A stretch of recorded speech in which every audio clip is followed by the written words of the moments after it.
శ్రీమాత్రే నమ. జూలై 8వ తేదీ బుధవారం ఏర్పడుతున్నటువంటి విశేష యోగాల ఆధ్యాత్మిక సాధనలు ఎవ్వరు వదులుకోకుండా తెలుసుకుందాం.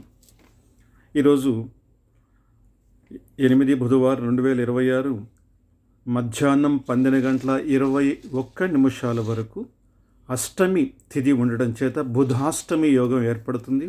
ఈరోజు శ్రీ పరాభవ నిజజ్యేష్ఠ మాసం కాబట్టి తిందుకాష్టమి, త్రిలోచనాష్టమి, వినాయకాష్టమి, శీతలాష్టమి ఇలా విశేషమైన యోగాలతో పాటు ప్రధానంగా బుధాష్టమి యోగం మీద దృష్టి పెడితే ఈరోజు ప్రాతకాలం లేచి ప్రథమత గణపతి పూజ చేయటం చేత ఆటంకాలు పోతాయి. 2 త్రిలోచనాష్టమి అవటం చేత ఈశ్వరుడు శివారాధన, అర్చన, శివాలయ దర్శనాలతో పాటు బుధాష్టమి యోగం కాబట్టి తప్పనిసరిగా దుర్గాదేవత, శక్తి దేవతల యొక్క దర్శనాలు, పూజనలు, ముఖ్యంగా మహాలక్ష్మి అర్చన కూడా చాలా విశేషంగా చెప్పబడినటువంటి ఈ యోగాన్ని హిందువులందరూ వినియోగించుకొని సత్ఫలితాలు పొందగలరు. శ్రీమాత్రే నమః.